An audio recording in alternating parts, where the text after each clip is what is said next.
Bonjour tout le monde, moi c'est Otis Boboto de la ferme Merci Richard. Bienvenue sur cette chaîne ce matin. Nous allons débattre sur un sujet qui va heurter beaucoup. Mais bon, comme vous le savez déjà tous, on s'en fiche un peu parce que tant qu'on dit la vérité, bon, on est clairement dans notre sujet. Maintenant donc, le problème c'est l'adoration de la nourriture des femmes africaines. Oui, l'adoration, parce que là, ce n'est plus aimer comme on peut dire j'apprécie ceci. Non, elles adorent vraiment la nourriture. Et cela péjote énormément la mentalité africaine. Donc, on ne peut donc pas, si nous, actuellement, nous visons à développer ce continent, on ne peut pas passer à côté de ce sujet qui est tant primordial en lien avec le changement de l'état d'esprit de tout un chacun pour viser l'excellence et aller ainsi dans le développement déjà de nos villages, de nos pays et ensuite de notre continent qui nous est si cher. Les femmes ont pris pour cible la nourriture de leurs parents déjà. Je parle toujours de la femme. Une femme qui inculque cette éducation à sa fille, elle à son retour va faire cela pour sa descendance. Ainsi maintenant, ce concept va conditionner les hommes aussi. Tout se passe pour la nourriture. La nourriture est devenue le dieu chez beaucoup de femmes. Ils prient pour la nourriture. Ils font tout pour la nourriture. Rien d'autre que la nourriture. On choisit le partenaire en lien avec la nourriture que ce dernier est capable de nous apporter. Déjà par les femmes, le choix. On regarde de la tête aux pieds, ou bien des pieds à la tête. Est-ce qu'il est bien habillé? Est-ce qu'il a une montre? Est-ce qu'il a une chaîne? Quelle est la valeur estimée vestimentaire? C'est pas ça que les femmes déterminent les hommes aujourd'hui. Ce n'est pas simplement pour l'habillement. C'est pour comprendre si la personne aurait justement les moyens de l'offrir la nourriture. Vous vous rendez compte de la bizarrerie justement de la chose. Mais alors que si nous essayons justement de comparer avec les femmes d'ailleurs telles qu'en Occident, en Amérique, je parle du Canada, des États-Unis par exemple, c'est pas le même thème, c'est pas le même sujet. Il y a beaucoup, bien évidemment, il y a cependant des exceptions. Mais non, là n'est pas clairement le chemin qu'il faut entreprendre pour viser justement le développement de nos villages. Mais vous vous rendez compte que une femme, un monsieur rencontre une femme X avec qui il essaie de construire quelque chose. Lorsque cette dernière va l'amener, présenter auprès de ses parents, on va juger la quantité de nourriture la maman va juger la quantité de nourriture que ce monsieur va apporter et de cela le respect sera mesuré en lien avec cette nourriture, la quantité de nourriture, ce qui est complètement aberrant. Et maintenant, vous voyez donc la problématique justement des mœurs actuelles, où ça dit que la dignité est mangée, voire avalée par ces femmes. Non, clairement, il faut se dire les choses. On va voir l'infidélité. Pourquoi l'infidélité? Parce que la femme, la nourriture que le mari lui donne n'est pas suffisante. Donc, en fait, suffisante. De ce fait, elle va aller chercher la nourriture ailleurs. Donc, pour ça, il y a deux choses. C'est vrai, elles aiment le truc que vous connaissez là, que je ne veux pas prononcer, mais aussi, elles aiment par-dessus ça la nourriture. Oui, la nourriture. Maintenant, donc, lorsqu'on aborde une femme, il faut mettre en avant, c'est pour ça qu'il y a le côté superficiel qui ne fait que gangrener nos pays. Quelqu'un n'a pas tellement de moyens, mais il veut s'acheter du Louis Vuitton pour se montrer, s'acheter une belle voiture pour montrer à la femme, à la prétendante, comme quoi elle a ces moyens-là de l'offrir suffisamment à manger ainsi qu'à sa famille. Mais là où le bas blesse, c'est que cela est clairement un frein pour le développement de l'Afrique. Et ça, vous savez, je suis contre. tout ce qui est en contradictoire avec le développement du continent, de nos villages, croyez-moi, je deviens vraiment très nerveux.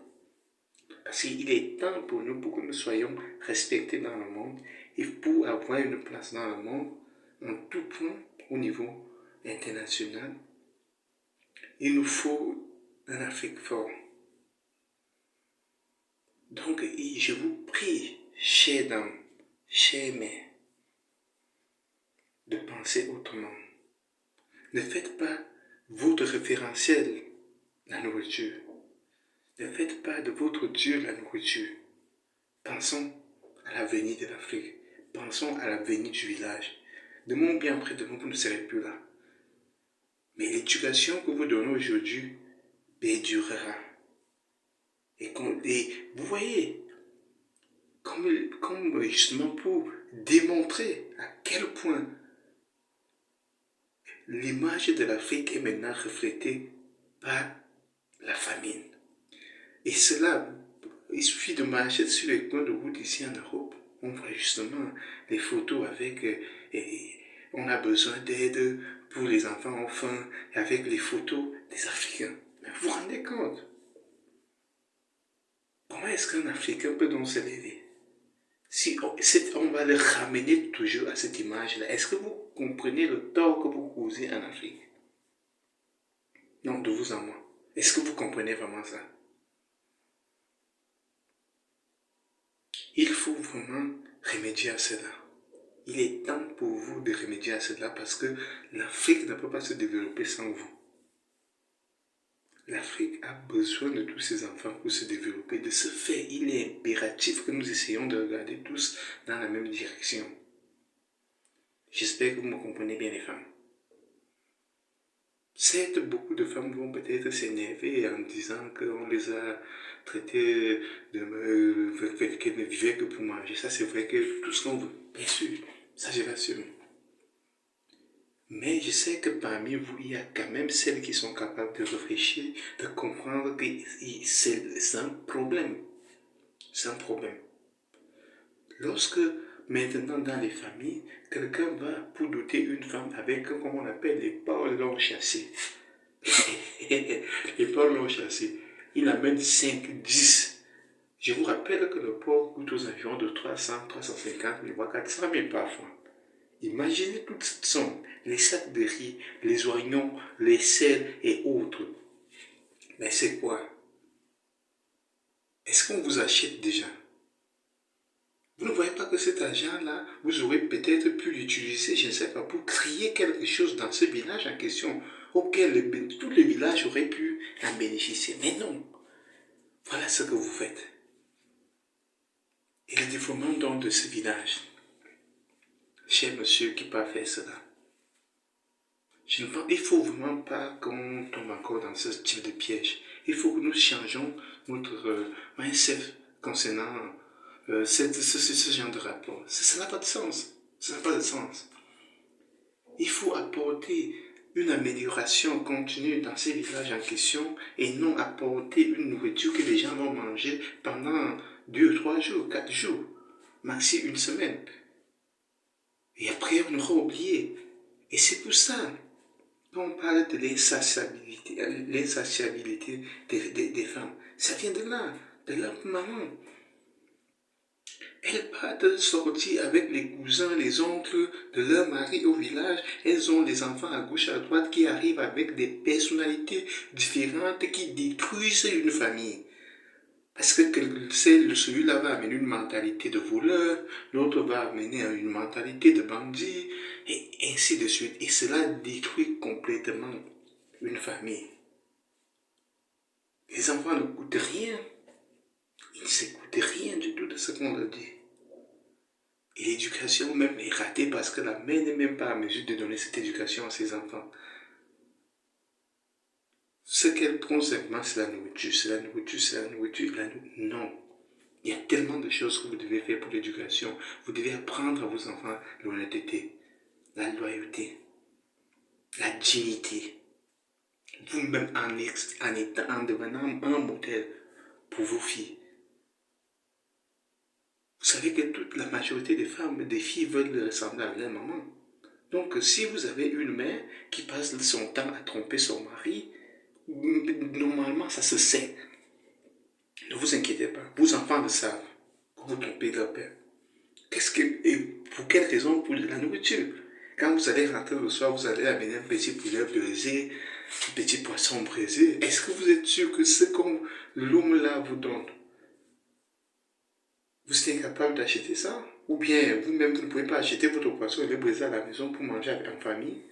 Vous n'allez pas forcément manger ça chaque jour, mais en donnant une éducation digne à vos filles, cela pourrait changer beaucoup de choses dans nos villages. Reprenez votre rôle initial, s'il vous plaît, mesdames. Changez cette mentalité-là. Parce que ça détruit tout le monde. Ça détruit vos maris parce qu'ils le savent à un moment donné, ne vous inquiétez pas. Du coup, ils sont pour essayer de trier quelque chose, pour essayer de gagner de l'argent quelque part, pour ramener et nourrir la famille. Ainsi, essayer d'avoir des projets dans la durée, dans la longue. Ils pensent que, oh, elle est à la maison, qu'elle a besoin de se moquer de moi. Elle est avec qui maintenant? Ça crée les hommes parano. Oui, avec des troubles affectifs. Qu'est-ce conséquence? C'est la plainte de la majorité des femmes. Ah, les hommes sont ceci, ils sont infidèles. Ah, ceci. Non, c'est vous, mesdames, le problème. Vous êtes le problème de ces messieurs. Parce que lorsque vous êtes au foyer, vous passez votre temps à tromper vos maris en présence de ces enfants-là. Vous dites au garçon que non, il faut te marier. Quand il dit maman, je veux manger tel plat, mais tu n'as qu'à épouser une femme. Et pour lui, le mariage devient quand même quelque chose de pertinent.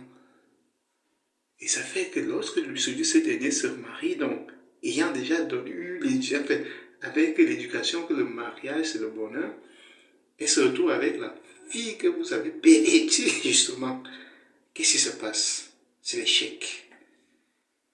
L'enfant, le garçon se retrouve donc avec les troubles affectifs, la demande en affection, bien évidemment. Qu'est-ce qui se passe alors? Vous pensez qu'elle va rester là? Elle va essayer de chercher ça de femme en femme. Oui, vous l'infidélité des hommes.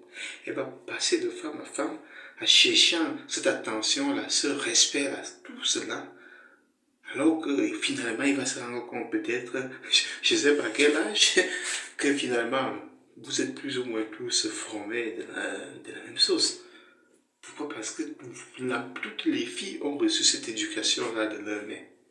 Donc, une femme, quand elle est encore à distance, elle sourit, elle est respectueuse, mais quand vous essayez d'approfondir, elle change.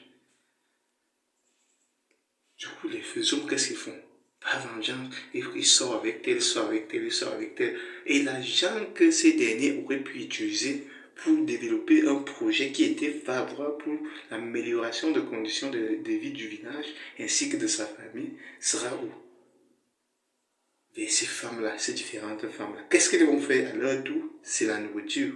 On achète la nourriture, on mange aujourd'hui. Le lendemain, vous savez où elle se trouve. Et l'insatiabilité continue. Oh, les femmes aiment l'argent. Pourquoi?